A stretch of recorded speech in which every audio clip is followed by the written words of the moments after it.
Hello, happy dwellers, and welcome to the Happy Dwelling Podcast. It's a pleasure to have you here with me today, and I hope you have been well and are creating those great habits so your dwelling place can be a happy one. I'm having some technical difficulties if you can't hear. There's this piece that goes in front of the microphone that's supposed to stop all your M's and B's and V's and P's from sounding too muffled or whatever in the microphone, but it's not staying up, and I don't want to keep trying to hold it up because then you guys hear the sound that it's making. Hopefully this isn't too bad now that it has moved away. So if you do hear your P's a little pronounced this time, don't judge me too much.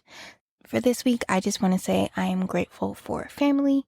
I just had the pleasure of spending a lot of time with my mom's side of the family for Mother's Day, and it was nice to see everybody and to really just see how different generations are. I'll put it like that. You know, my grandmother was there, my only grand anything that's alive right now, and it was a pleasure speaking with her about some of the struggles that she had growing up. So if you have any grandparents alive, go ahead and check on them and ask them the stories that you never have, especially if you are an adult and they're still around, because a lot of those stories will be lost as they pass on. That's what I'm grateful for this week. Hopefully that wasn't too sad. For today's episode, I am actually super excited about it. I had the pleasure of recording this like twice already, and it wasn't cutting it for me. So here I am again, doing it a third time. The first time it was just like too monotoned. The second time I wasn't into it enough. And I just want to make sure I give you guys the absolute best that I can. Yeah, sometimes it's difficult. It's difficult finding the right time to record and being able to make it as perfect and making sure you say every little detail that you want to add. This is no joke, and I'm working on my consistency, and so far we have been consistent. We've got about 7 episodes out, and I'm going to continue that streak, and hopefully I'll be able to break this one up into 2 episodes. It is a lot of content, and depending on how many details I add to it will determine if this is broken up into 2. But I guess you'll know through the title if I put part 1 or part 2. So enough of me blabbing about that. Today's episode is going to be talking about the gut microbiome. Yes, this beautiful, beautiful topic that not a lot of people understand, but we're kind of understanding a little bit more. So if you have ever had any questions about what it is, what a gut microbiome is, how it works, why it's important, why do I care, I'm here to answer all those questions. And even more, I'm going to answer the questions about what you can do about it if you feel like you have a poor microbiome, how you can improve it, how you can just go forward with the adequate knowledge to help your microbiome help you. We'll put it like that. So with that being said, I want you guys to take a moment and close your eyes if you can. If you're driving, don't worry about it. And visualize a picture of the Earth. The globe Earth, something that you can picture that NASA would have taken a beautiful photo through one of their satellites out there, far out. And I want you see all the beautiful land masses and the grand oceans that are also encompassing or that embody the Earth. You see the Arctic, you see where there's excess white. At the top and at the bottom, at the North and South poles, you also see clouds covering the sky, or whatever the case may be. Just visualize it for a second with me. And as you visualize this, I want you to look at your country. So I'm assuming most of you guys live in North America. So now you can identify the United States within that North America. Now look for your state. Where is your state located on that globe? Okay. Now I'm going to ask something that's a little silly, but it'll get my point across. Now I want you to locate where you are on that globe. It's an impossible task, obviously, because you are way too small to really find on that, but that doesn't mean you're not important. You are also extremely important, despite the fact that, you're tiny. And I brought this up to just kind of show you that when it comes to the microbiome and our individual microbes, they are also equally as important as you are important to the earth. All of them help to make up a grand structure, and they work together to make you and make you the best version of you or a not so good version of you. So as I get deeper into the microbes and the microbiome, just keep that in mind, because it's easy to dismiss this as insignificant, but it's very, very far from insignificant. As a matter of fact, the fact that science is just now catching on to this is a little bit crazy, but it's great information so that we can kind of go forward with this knowledge and do what we can to help improve on our microbiome. So what is the gut microbiome? Thanks for asking. The gut microbiome is a network of bacteria, archaea, viruses, fungi that live in a specific place, whether that be in your mouth, on your skin, in your vaginal canal, in your anal canal, in your ears, in your nose, in your eyes, etc. Anywhere that has an opening to the body or is the outside of the body has microbes living on it. And I know commercials might have us thinking that all microbes are bad, but that's not true. And we're going to kind of talk a little bit more about why they're not all bad further on into this. But usually they are grouped together based on their appearance or an internal environment. So that's good to know. So if you're not into microbiology, just know that they're these really tiny structures. But if you want to know a little bit more detail, just understand that the microbes can contain a lot of different things. So the gut microbiome is the microbiome that lives from the beginning of your digestive system to the end of your digestive system. Usually, though, when people say gut microbiome, they're referring to the microbes that live in your large intestines or your colon, because that's where the majority of them actually do live. So when I do refer to the gut microbiome, just kind of think back to that, because that's really what I'm trying to dig into and talk about. So 90% of this gut microbiome is made of bacteria. Remember, it could be bacteria, archaea, fungi, viruses, etc. So most of it is bacteria. And when you think of this bacteria, I want you to remember that it is extremely, extremely, extremely small. So a human cell can be between 10,000 and 100,000 nanometers in size. Don't focus on the nanometer if you don't know what that size is. Just know it's like really, really small. And a bacteria cell is 1,000 nanometers. So it is between 10 to 100 times smaller than a human cell. So there can be a whole lot of them in a small area, and they can be a lot harder to see as well. So there are more microbes in and on us than there are actual cells of our own body. So you're not really you, you're the microbes plus you, technically. And because they are so small, they only weigh about 4 pounds, which is kind of crazy if you think about it, because you weigh however many pounds you weigh with your cells. And now these things, there's more of them on and in you than there are cells of your body, but they only weigh 4 pounds, which is kind of cool too. So now you know all this background information about the microbes. But why should you care? You should care because your microbiome contains 150 times more genes than your own body has. Now, what that means is whatever genes you don't have that can code for beneficial properties within your body, we can lean on these microbes to provide for us because we can't make it ourselves. I'm going to talk more about that in detail, so just bear with me. Your microbiome can help you with digesting foods that you wouldn't have been able to on your own. They can help to create vitamins and other nutrients that your body needs. They play a role in our immune system. They can affect behavior. The presence of certain bacteria can be an indicator of health or disease. and they are heavily linked to our brains on a whole.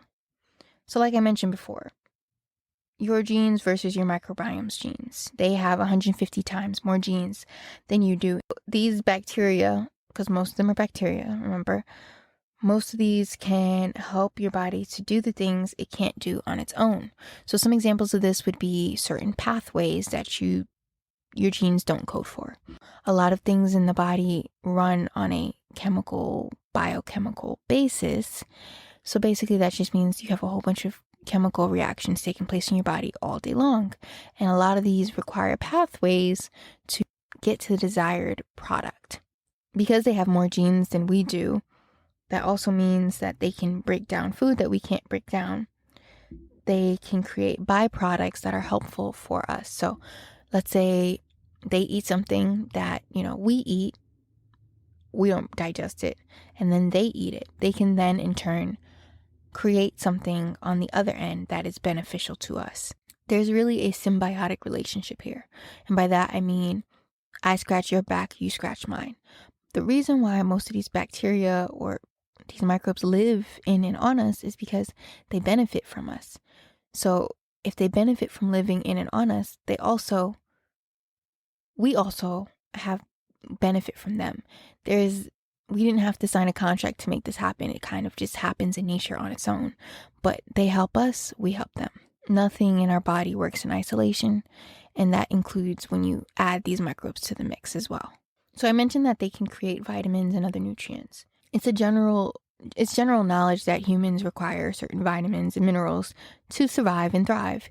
That's why we take multivitamins. That's why we know that certain people are malnourished, because they're not having the proper amount of vitamins and minerals in their body. Or it could also just be they might not have enough food, but that's another story for another day. The point I'm trying to make here is, because we require certain vitamins and minerals and nutrients, not necessarily minerals, but just nutrients in general, these bacteria can make some of these vitamins that our bodies can't make on our own. Sometimes our bodies or other mammals or animals on a whole can make vitamins that are required for them.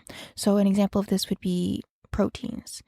When it comes to proteins, we have essential proteins and non-essential proteins. We have essential proteins because those are the proteins that our bodies can't make. So we have to get them in our diet so that we can survive and thrive. The non-essential ones are the ones that our bodies actually code for. And so we don't actually need to get them in our diet through other means. So the same concept goes here. When it comes to vitamins and things of that nature, some of the gut microbes have the ability to make things like folate, vitamin B12, vitamin K, etc. So, like I said, they have genes that code for more than what we do, and that spills over into creating vitamins and other nutrients. Another nutrient that is included in this is the short-chain fatty acid. Short-chain fatty acids there are different types of fatty acids or fats, a certain type of fat rather, that your body requires. So some are short, some are medium, some are long. And when it comes to short chain fatty acids, our bodies cannot make this on our own. We can't even get it through our diet.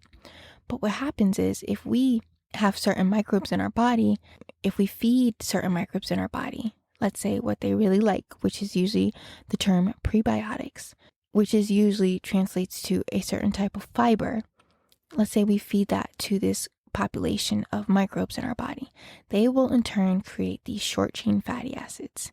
And our bodies need these short chain fatty acids because short chain fatty acids work in your body on multiple levels, but two of the biggest examples, or three rather, of the biggest examples of what short chain fatty acids do is, once it is created by the bacteria or the microbes, the colon cells will then absorb them and use them.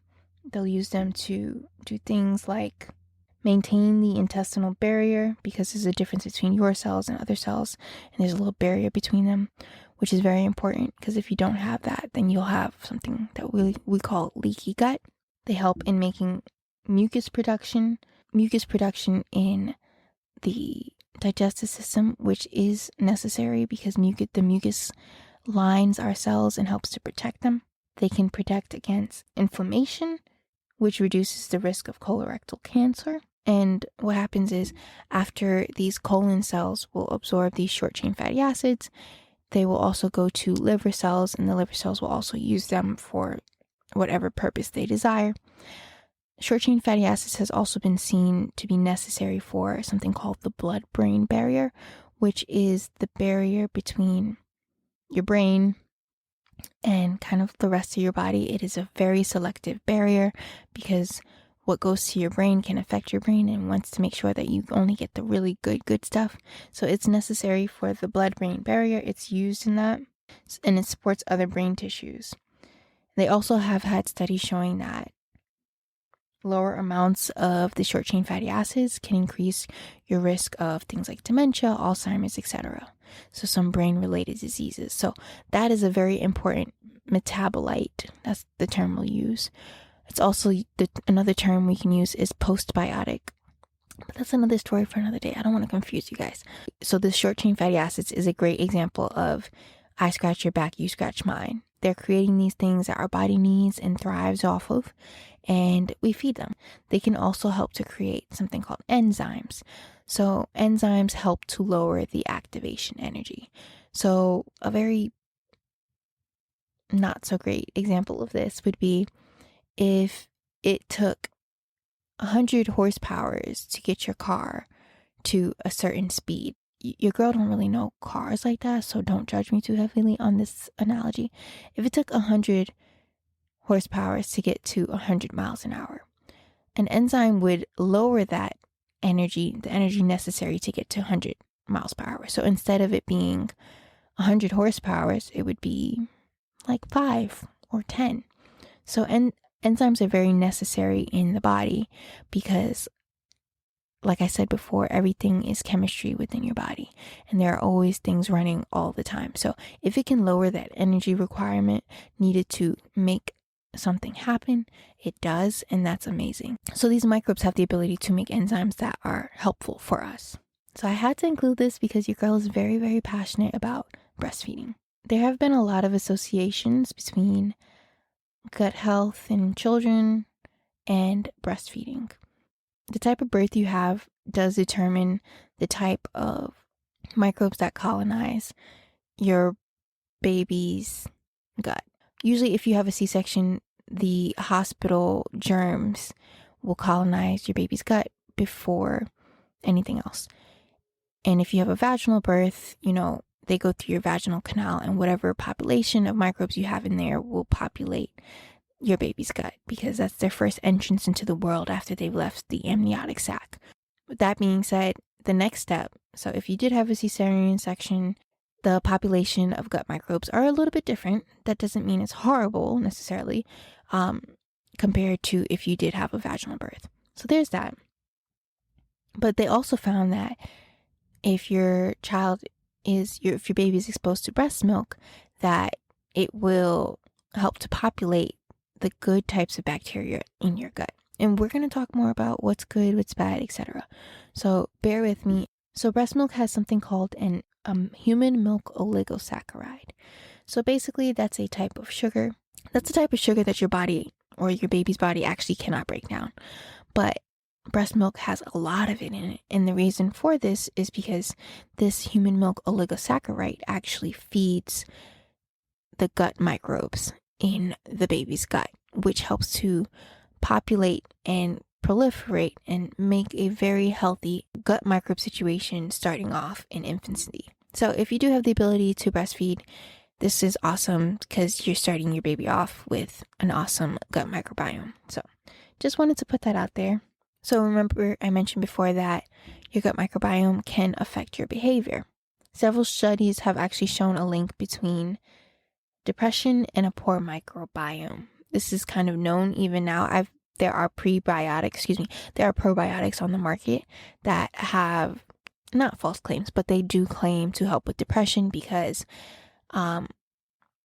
supposedly the probiotics have the correct types of bacteria to help aid in that. The relationship between the gut and behavior / the brain is not fully understood, but what we do know is that there are several pathways that the microbiome can use to access the brain. One of those pathways is through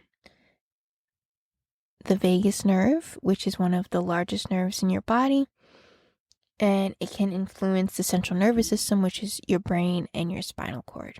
So basically, even though they are or reside in your gut, they can hijack your brain and cause you to have certain behaviors that you might or might not like.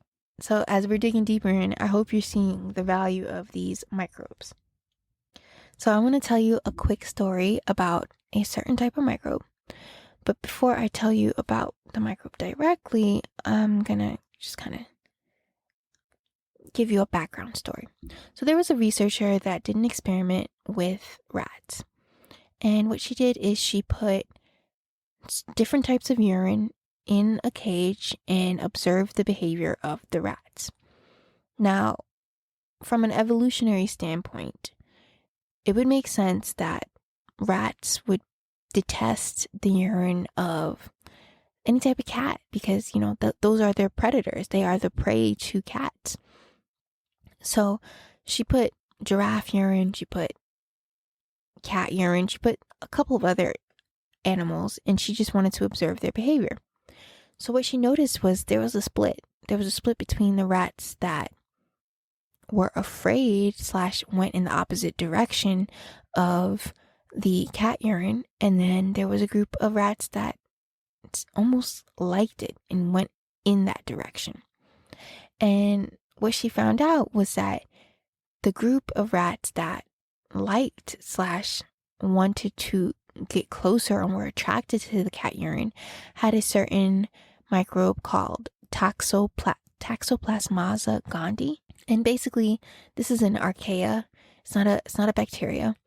And it had learned to pretty much hijack the brain of these rats so that this type of microbe likes and thrives off of felines.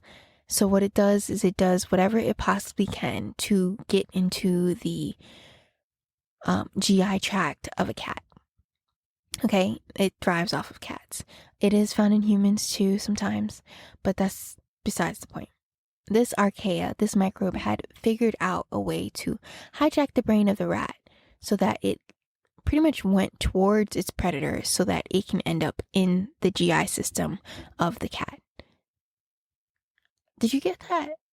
Like, when I heard this, I was like, what? That's crazy. That's crazy. So that's just an example of how it can hijack your brain.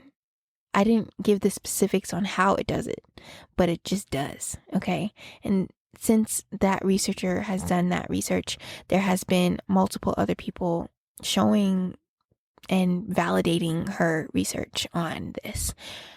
This Toxoplasmata gondii can also be seen in humans, and it has been shown that if it is in your system that you do engage in more risky behavior, which is kind of interesting too, but that's besides the point. So that I just wanted to give you guys that example so that you can see that the type of microbes that you have do make a difference in your overall behavior. Now, I'm getting a little bit further into the presentation, and I don't want to talk too much, so I'm gonna just, let's see, because I actually have a PowerPoint of this, which I wanted to present at different places and stuff, but that's all right. Let's see, I'm gonna go through a couple more slides. I'm going to try to make it go quickly because I want to be respectful of your time. So gut health and disease state. So your gut health can say a lot about your state of health. There's a term called gut dysbiosis. And basically that means that your gut is not in a happy state. And what we'll do is next week we'll go over what it means for your gut to actually be in a happy state.